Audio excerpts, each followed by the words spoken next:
One of those striking moments are those times that you feel like no one is talking. You just feel like God is silent about the whole situation. You just feel so lonely. You're not getting any response. Things are not going the way you want it to go. And those moments are always challenging.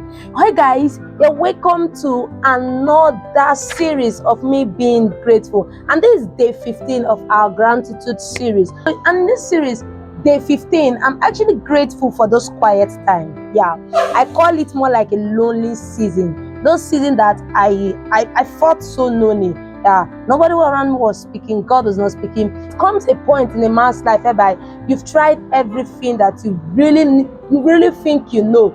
You've asked God questions, you've prayed, you've done everything, every principle that a man in your little capacity, you've done everything. You've spoken to people about everything, but still yet everything just feels so silent. But in the midst of it all, God was still speaking. Yeah.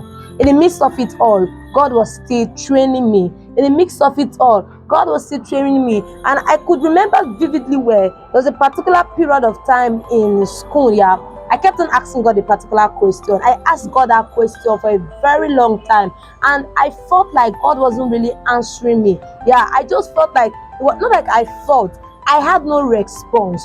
Yeah, I had no response. When you be expecting a response immediately, me in question, I had no response. And that period of time, I felt so down. I didn't even know what to do next again. Yeah, and I call those period of time my lonely season. I call those period of time my quiet season. In the midst of all this silence, he was still speaking. Yeah. He was still speaking. And if there's one thing I'm grateful to God in those period of time, is because of the fact that I just learned to trust on God more. When it seems like I'm not hearing anything, I'm not seeing any results, I'm not seeing what I'm anticipating to see, or I'm not hearing anything at all. I just trust God more. I just trust God more. It's not easy, but those period of time I trust God more.